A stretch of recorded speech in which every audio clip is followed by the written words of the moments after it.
안녕하십니까. 대치메카에서 수학을 가르치는 김혜원입니다. 마이크 없어도 되죠? 이거. 예.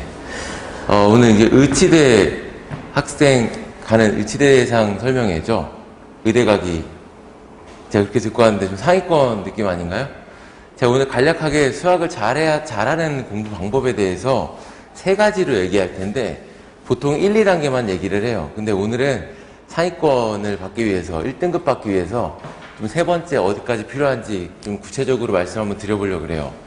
이게 수학공법 중에서 최상위권을 위한 수학공부법 할 때 말씀드리는 건데, 일단 결론부터 바로 들어가 보겠습니다. 첫 번째로 아이들이 필요한 게 수학을 공부할 때 가장 기본. 처음 배울 때, 수학 1을 3번 배웠다. 3번 돌렸다. 수학 2를 3번 돌렸는데, 다시 보려고 그러면 다 까먹었다. 이렇게 누적이 안 되는 이유도 여기에 있고, 문제를 보고 가만히 멍 때리고 있다. 문제 다 읽고 나서 가만히 생각하고 있고 시간만 간다. 시간이 모자란다. 이것도 여기에 이유가 있고, 학원에서 자꾸 처음에 선행을 배울 때 이제 문제풀이 위주로 배우는 느낌이다. 여기도 이 이유가 있어요. 수학을 잘하는데 가장 기본적인 것은 수학적 사고력이에요. 이 사고력을 정의를 좀 해드리면, 내가 배웠던 요 바운더리가 있어요. 내가 배웠던 이 교과과정 안에 바운더리가 있고, 여기서 어떤 상황이 주어지면 배운 거 안에서 어떤 생각을 해야 되는지 떠올리는 그 조합하는 능력이 수학적 사고력이에요. 특별한 생각을 잘하는 게 아니고, 내가 배운 내용 중에서 이 교과과정에 맞는 범위에서 어떤 생각을 떠올리는지, 이게 수학적 사고력이에요.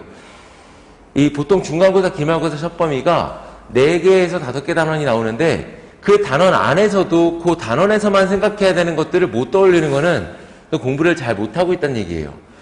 보통 문제를 풀 때 처음부터 끝까지 한번 쭉 읽고 나서 어떻게 풀지 가만히 있어요. 문제 중간 어딘가에 이거 어떻게 풀어야 되든지 이걸 고민하고 있는 거예요.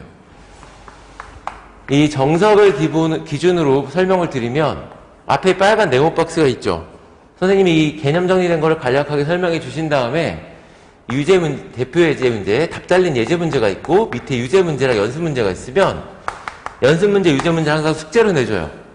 선생님이 이걸 풀어주고 이걸 따라 푸는 형식인 거예요. 그러니까 문제를 볼 때 이 문제 중간 어딘가에 이거 어떻게 풀었던 문제더라? 이런 생각만 하고 있는 거죠. 안 되면 여기서 멈춰 있고 시간만 계속 가는 거예요. 문제를 어떻게 푸는지 보자마자 떠올릴 줄만 알면 한 문제 푸는데 20초 안에 풀리는 문제가 대부분이고요. 1분 안에 풀리는 문제가 거의 한두 문제 빼곤 전부고요. 제일 킬러 문제, 30번 문제, 모의고사 30번 문제도 어떻게 푸는지만 바로바로 떠올릴 수 있으면 3분 안에는 다 풀려요. 그럼 100분이 주어지고 30문제가 주어지면 30분 안에 충분히 다 풀 수 있다는 얘기예요. 물론 요즘 트렌드가 그렇게 말처럼 쉽게 30분 안에 풀리진 않고, 한두 문제 정도는 5분, 10분, 20분 생각을 해야 되고, 마지막에 결국에 그런 문제를 풀려면 10분 남겨서 그 문제를 10분 안에 푸는 게 아니고 30분, 40분 남겨놓고 10분 안에 푸는 게 그 문제를 풀 수 있는 길입니다. 어쨌든 지금 뒤에 얘기를 드리고, 앞에는 수학적 사고력은요, 내가 여기 있는 걸 보고 따라 풀면 맨날 선생님이랑 풀 때는 풀리는데 나 혼자 풀 때 안 풀리는 이런 문제가 발생하고, 시간이 지나면 이렇게 유형을 기억하는 공부를 하다 보니까 다 까먹게 되고, 더 중요한 건 이걸 다 기억하더라도 내신 문제 출제도 그렇고 평가원의 지침에도 이렇게 나와 있어요. 문제를 낯설게 내기, 낯설게 하기. 그럼 선생님이 풀어줬던 그 예제 문제들이 쉬운 내신 문제에서도 그게 비슷하게 나오지 않아요. 특이하게 나오고 낯설게 나오니까 생각을 못하는 거예요. 개념적으로 어떻게 가야 되냐면, 사고력이라는 것은 단서 하나만 보고도 어떤 생각해야 되는지 떠올리는 능력이에요.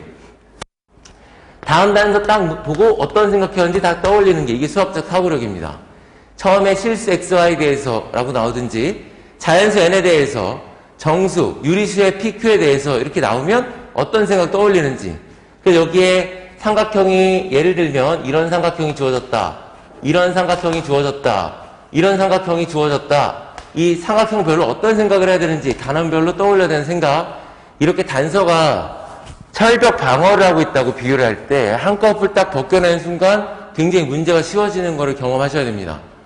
이게 수학적 사고력이고, 저는 바닥부터 공부했어요, 사실. 그리고 고3 때 가장 수학을 독보적으로 잘했어요. 거기에 비결이 여기에 있었는데 누가 알려주진 않았는데 제가 이제 도저히 문제를 못 풀겠더라고요. 단서를 보고 어떤 생각해야 되는지를 모아놓다 보니까 이제 나중에 안 모아진 게 없는 거예요. 문제 보고 못 떠올리는 게 없는 거예요. 그게 수학적 사고력이었어요. 수학 전공하다 보니까 이게 맞는 방법이었고 그냥 아예 모르는 상황에서 내가 고민했던 게 그 수학을 공부하는 올바른 방법이었어요. 그런데 저 때만 해도 지금 한 20년 전만 해도 이 사고력만 가지고 잘 공부하면 만점이 나왔어요. 아주 쉽게.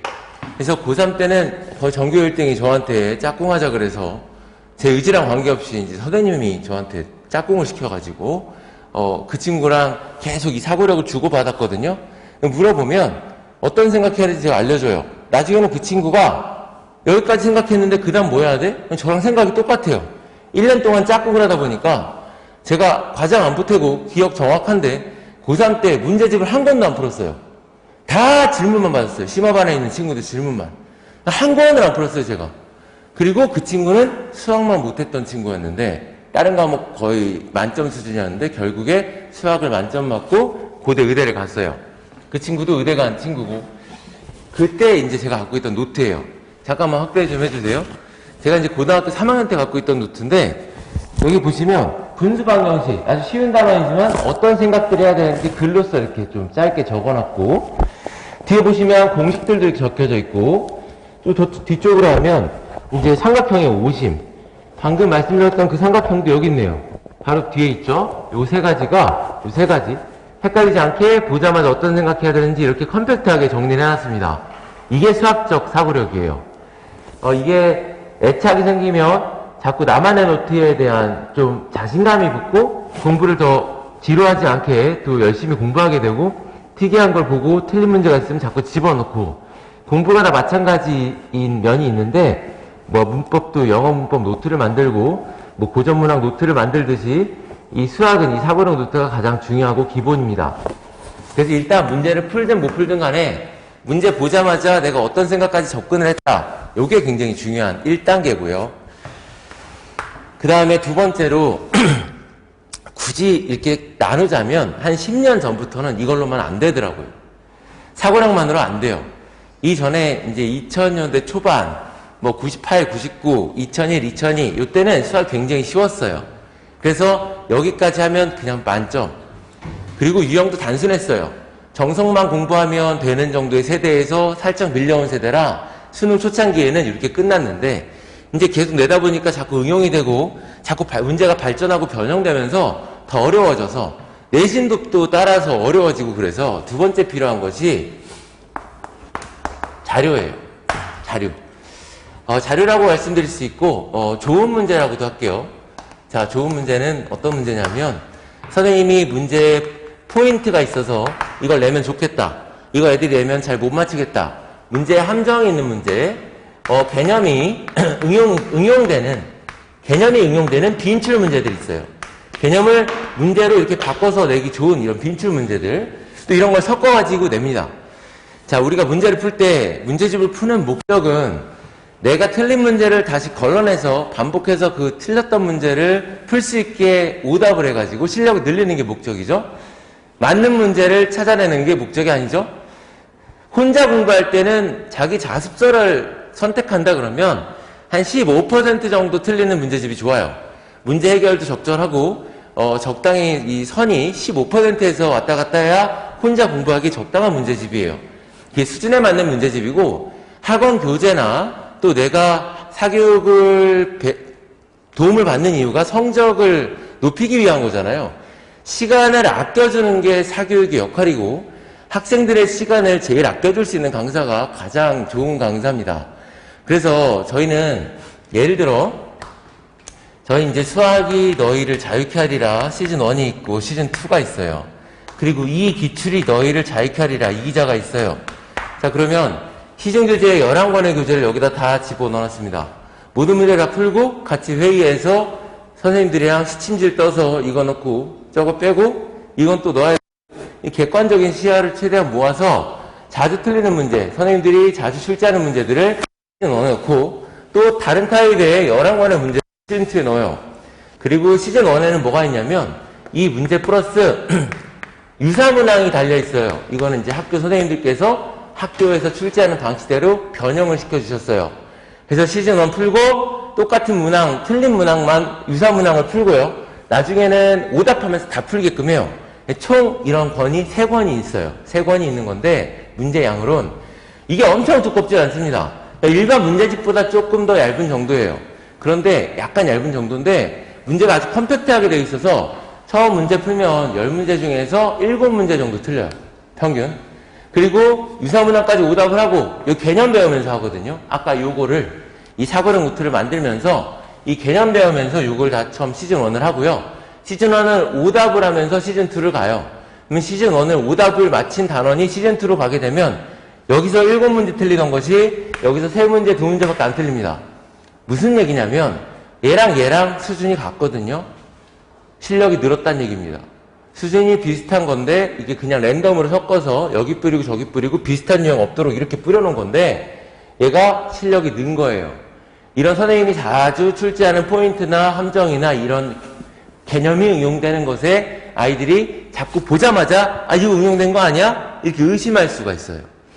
그래서 일단 자료가 굉장히 중요하고 이거를 이렇게 말씀드리면 검증해 보셔야 될 문제인데 기출문제가 나오면 내가 배웠던 자료랑 비교해 보시면 돼요.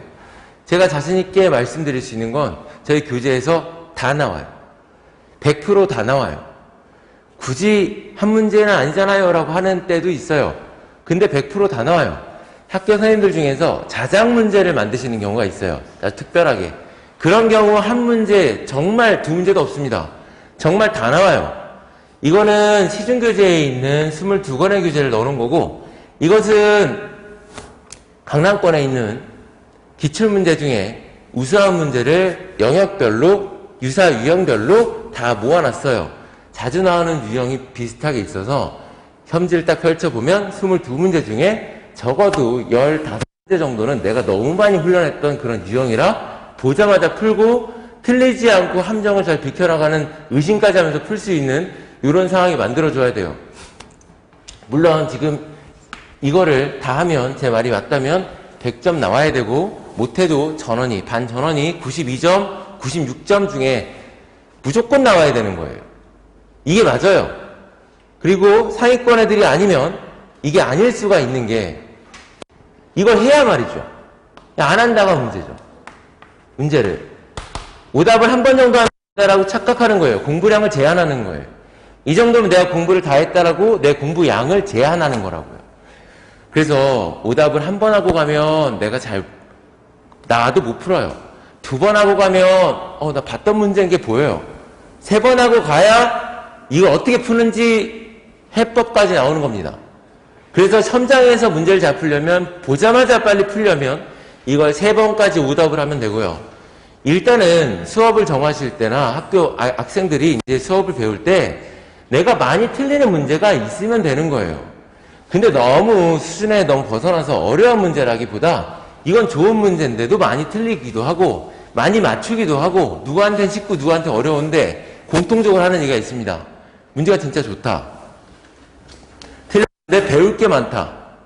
이게 선생님들의 역할이고 저희가 10여 년 동안 정말 수만 시간의 노력을 들여서 선생님들이 정말 여러 명이 참여해서 매주 이거를 또 선별하고 피드백하고 또 교과 과정에 맞게 바꾸고 지금도 계속 하고 있는데 엄청난 노력이 들어간 겁니다. 그래서 저희가 이제 YCC 연구소에서 팀을 만들어서 수년 동안 계속 이걸 같이 검토하고 해오고 있는데 저희 교재가 80여 권 돼요. 가지수가.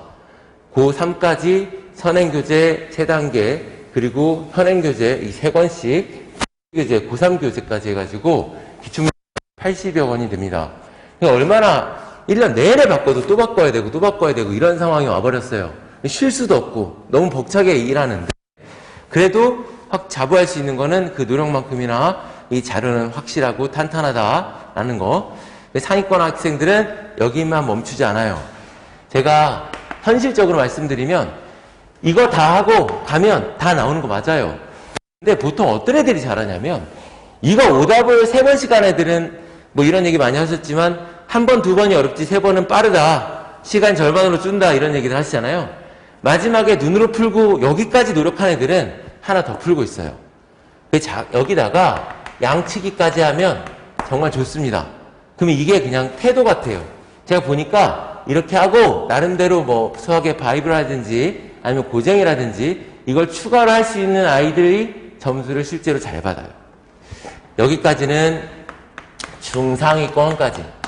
그리고 이제 세 번째는 상위권에 대한 얘기를 드릴게요.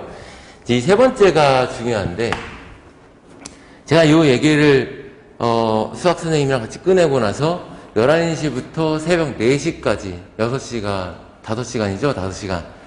이 세 번째 얘기 때문에 새벽 4시까지 토론을 했어요. 그 주제가 뭐였냐면, 수학을 잘하려면 뭘 어떻게 가르쳐야 되고, 학생들은 뭘 공부해야 되느냐, 어떤 소양이 필요하느냐. 근데 첫 번째, 두 번째는 한 10분 만에 끝나고 서로 인정했고, 제 교재도 다 알고 있는 선생님이기 때문에 이거면 된다. 근데 교육으로 해서 학생들이 얻을 수 있는 맥시멈 점수 88점 아니냐? 인정. 나도 요것만 봤지 교육을 해서 올라가는 건 요즘에는 힘들다. 여기 뒤에 뭐가 필요하느냐? 이 용어는 좀 보통 이렇게 얘기하면 논란이 없을 거예요. 수학 실력, 수학 머리. 아주 애매한 얘기고, 그 다음에 좀 더 정확히 말씀드리면 직관력입니다. 직관은 뭐냐면 보자마자 이게 논리적으로 이해가 안 돼도 이거 아닐까 생각하는 그런 엉뚱한 생각이에요. 수학적으로는 논리적이지 않고 엉뚱한 생각이라고요. 얘 30도 삼각형 아닐까? 여기 정삼각형 아닐까? 이거 x제곱 더하기 2x 꼴인데 그거 아닐까? 딱 느낌이 그건데? 선생님이 생각하는 거에 그 문제 출제자가 만들었던 그 문제 아이디어를 학생이 똑같이 비슷하게 생각을 하는 거죠. 이게 직관력인데 이건 상당히 오랜 경험이 필요한 거예요. 자, 첫 번째는 좀 불편하긴 하지만 이제 상위권이니까 직관력의 가장 중요한 첫 번째는 당연히 이겁니다. 이게 있어야 잘 되는 게 맞아요. 가르쳐보면 딱 들어와서부터 알아요. 얘 뭔가 다르다. 얘는 된다. 이번 평가원 모의고사도 얘 있는 애만 유일하게 1등급이 나왔어요. 얘 있는 애만 다 맞았어요. 100점 맞았다고요. 6월 평가원 모의고사. 이거 있는 애만. 작년에 3, 4등급, 5등급을 데리고서 9, 3을 끌고 올라가서 미적분만 기준으로 했어요. 아이들이 적지 않았어요. 오프라인 강의 치고 상당히 많은 편이었는데도 전원 다 미적분 1등급 나왔습니다. 이과에서 미적분 1등급이면 다들 아시겠지만 스카이 가기에 웬만하면 스카이를 갈 수 있는, 다른 과목이 한 2등급, 3등급 섞여 있어도 웬만하면 스카이 갈 수 있는 그런 점수예요. 근데 전원 다 1등급 나왔어요. 그렇게 올라가서 이런 느낌인데 6월달 못 보는 건 어찌 보면 당연해요. 제 학생들에게는. 근데 유전자 좋은 아이만 1등급 나왔어요. 이 친구 빼고 이제 두 번째 말씀 드려볼게요. 얘는 노력으로 어느 정도 커버가 되긴 합니다. 그리고 머리가 좋아지는 것도 있고. 자, 두 번째는 뭐냐면, 자, 설명을 더 잘 들으셔야 돼요. 이거 단어가 되게 애매하죠. 여기에 있는 자료를 가지고, 저건 기본이라 그랬죠. 이 자료를 가지고 많은 함정들을 풀다 보면 이 응용력이 길러져요. 이것도 이 아이디어 저 아이디어랑 합쳐진 거 아니냐? 응용력이 길러집니다. 결국에 내가 현실적으로 할 수 있는 내용은 요 2번에 있다는 거죠. 자, 이게 중요한 것 같고요. 이제 사실 이게 제일 중요하더라도 내가 의력으로 이뤄낼 수 있는 건 이건 것 같고요. 자꾸 하다 보면 아이들이 이제 생각이 좀 넓어지죠. 아이들도. 그래서 이것들이 조금 더 보완이 돼요. 정말 조금이지만 보완됩니다. 세 번째는 뭐냐면, 세 번째는 집중력이에요. 되게 심각한 얘기인데, 이 얘기를 되게 오래 해서 그런지 지금 요소들이 많이 나왔는데 상당히 맞는 얘기입니다. 우리가 학창시절 때 요즘에는 잘 없는 모습인데, 어떤 친구가 어려운 문제를 하나 들고 와서 야, 이거 어떻게 푸는지 아냐? 하면 한 명 모여들고 2명, 3명 모여들어서 수학점 자신 있는 애들이 막 각자 풀어보죠. 정석이랑 해법 수학 이런 거밖에 공부 안 한 애들이 와서 각자 막 붙잡고 풀어봅니다. 시간 제한이 일단 없고, 그 다음에 여기에 집중해서 이 생각만 하고 몰두해서 풀어봅니다. 그게 중요해요. 집중을 훈련을 해야 되는데 시계를 공부 시간을 잴 게 아니라 내가 공부한 다음에 몇 분 정도 대략 집중했는지 15분 단위로 15분부터 재야 돼. 집중이 됐으면 30분으로 해야 돼. 집중이 됐으면 공부하다 보니까 내가 오늘은 1시간 집중했네. 딱 정신 차려보니까 밥 먹을 때 생각을 해보니까 오늘 1시간은 진짜 집중했어. 이것들이 루틴이 돼야 돼요. 이게 1차적으로는 2시간까지 가야 되고요. 2시간은 어떤 거냐면 한 과목을 집중할 수 있는 맥시멈의 시간이에요. 수학이면 이게 1시간 40분이죠. 그리고 사탐과 탐도 2시간 걸리죠. 그 2시간이에요. 그래서 공부를 할 때 중요한 과목, 어려운 과목 집중해서 제일 잘할 수 있는 시간에는 2시간을 집중하는 걸 일단 해야 되고 2시간이 모여가지고 결국 뭐가 돼야 되냐면 10시간이 돼야 됩니다. 10시간은 어떤 시간이냐면 수능이 10시간이에요. 8시부터 6시까지. 그 중에서 공부 집중하는 시간은 이제 8시간, 7시간 반 정도 되죠. 그래서 그런 시간 동안 집중할 수 있는 걸 집중력을 길러야 돼요. 제가 아까 이거는 상위권을 위한 공부법 특강에서 말씀드린 거라고 했죠. 지금 그런 느낌으로 지금 말씀드리는데 필요한 요소들을 쫙 다 적어드린 거예요. 자, 네 번째는 시간입니다. 자, 앞서 다 섞어 말씀드렸는데 저는 수능 풀 때 100분 중에서 30문제를 푸는데 몇 분 걸렸냐면 35분 걸렸어요. 제 수능에서. 그래서 저는 못 푼 문제도 없었기 때문에 다 풀었거든요. 킬러 문항까지. 그래서 2번 복습했어요, 이거를. 2번 오답을. 안정적인 100점이 나왔고 저는 항상 모의고사 이랬습니다. 가면 갈수록 문제가 어려워지고 킬러 문항을 못 해결한 채 40분을 풀어야 되는 상황이 되긴 했지만 어쨌든 지금도 100분 만점에 100분 전체 주어진 시간에 60분이면 다 풀어내야 돼요. 그럼 40분 동안 뭘 하느냐? 한 문제를 풀어야죠. 한 문제 풀고 나머지 검사나 한 문제 풀어냈으면 나머지 한 문제를 비비다가 그냥 내던지 이렇게 해서 안정적인 96, 100점을 만들어야 됩니다. 그러려면 시간이 중요해요. 아까 제가 말씀드렸듯이 이거를 내가 10분 풀 수 있는 문제를 10분 만에 풀어야 된다고 하면 못 풀어요. 40분 동안 한번 풀어볼까? 시간 충분한데 한번 도전해봐? 이렇게 가야지 생각이 여유롭게 들지 선생님들도 컨디션이 안 좋거나 시간이 촉박하거나 하면 집중력이 떨어지고 여유가 없어서 못 풉니다. 그래서 결국 수학에서 필요한 전체 요소를 제가 말씀드렸던 것 같아요. 일단 방학 때 이제 제 수업에 대한 제 이제 교육 방침에 대해서 말씀드리면 방학 때는 이제 선행을 하죠. 선행 과정이 2단계가 있어요. 원래 3단계였는데 살짝 내리고 한 단계로 만들고 또 살짝 내려서 얘랑 한 단계로 만들어서 2단계로 개념편, 기본실력편 만들었어요. 기본편, 개념편. 그래서 여기서 이제 하고 추가적으로 이제 워크북을 추가로 풀죠. 워크북을 어머니가 칠판이 자 여기서 워크북을 이거 다 안 되네요. 워크북을 풀어요. 그래서 이렇게 뭐가 완성이 되냐면 이런 개념 노트가 완성이 됩니다. 학생들은 제가 교재는 안 들고 왔는데 여기 빈칸에다가 다 채워가면서 수업을 듣고 그리고 그것에 정리된 내용들을 문제랑 개념과 선생님이 풀어준 모든 것들을 갖다가 내 노트에다가 적는 게 1차 숙제예요. 그래서 필기를 잘하든 공부를 잘했든 못했든 또 상위권인데 이런 게 필요 있다 느끼든 없다 느끼든 저는 무조건 이 사고력 노트는 만들게끔 하고요. 이게 고2까지는 완성이 돼야 고3 때 너가 알아서 하는 거지 고3이 아니고 고1, 2는 무조건 만들어야 돼요. 무조건. 그래서 자꾸 끼워넣고 해야 되고 제가 알려주는 이런 개념들이나 문제들이 개념을 다양하게 녹여서 이 두세 가지 개념을 문제에다가 녹인 이런 아주 주옥 같은 문제들, 개념스러운 문제들 예제와 그 다음에 개념도 일반적인 정석에 있는 개념이 아니라 섞어서 보자마자 어떤 생각을 떠올려야 되든지 사고력을 전부 다 정리할 수 있는 예제들을 가지고 이 선행을 합니다. 자, 선행에서는 문제는 뭘 하냐면 필수 유형과 그리고 오답률이 높은 문제들을 워크북으로 해서 학기 중에 오답을 해야 될 것들을 미리 많이 틀려놓는 거를 해요. 필수형 끝내고 필수형인 유사문항이 막 붙어 있어요.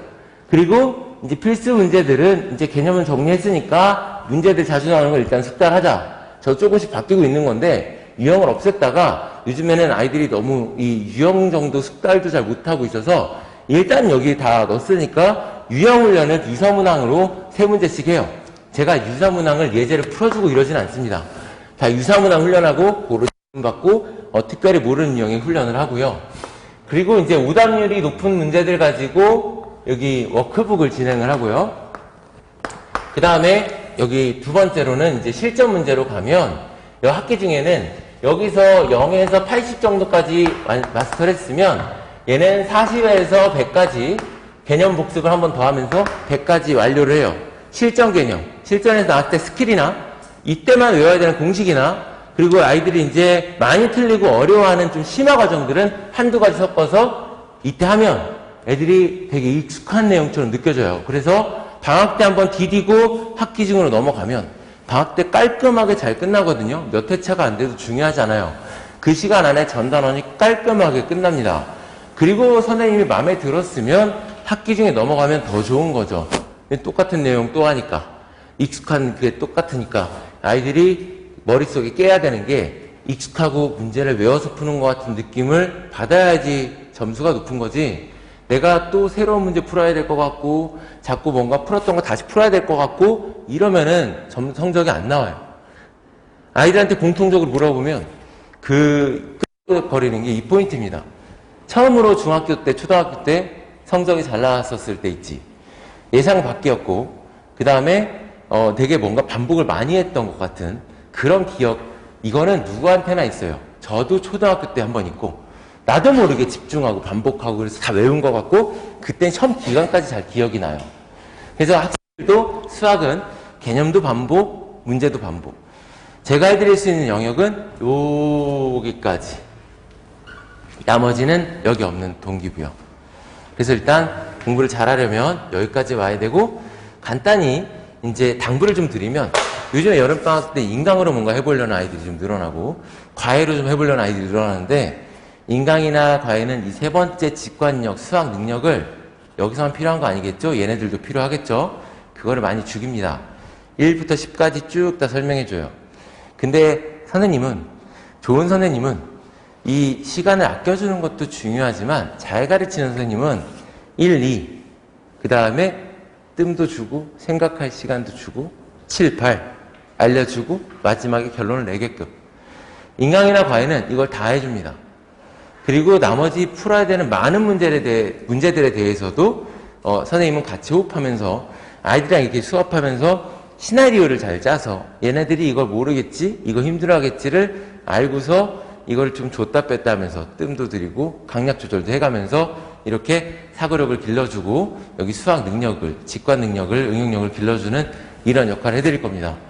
이번 여름방학 때는 이제 고1은 수하, 수원, 그리고 고2는 수투, 미적 이런 것들을 선행하게 될 텐데 두 과목씩 하시면서 정리하시고 그리고 방학은 선생님을 만나볼 수 있는 좋은 기회니까 한번 다 제가 뭐 시간표는 여기 저 학원 두 군데밖에 안 나가거든요. 대치에서.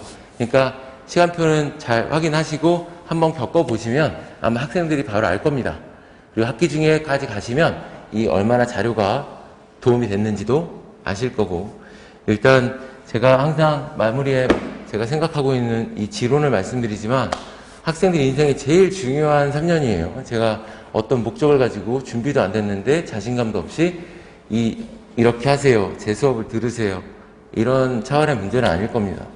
저도 아이들을 저 같은 선생님한테 가르치게끔 유도를 할 거고 정성이 들어가고 동기부여가 되고 좀 진심이 들어간 이런 수업으로 학생들과 여름방학 때 수업하겠습니다.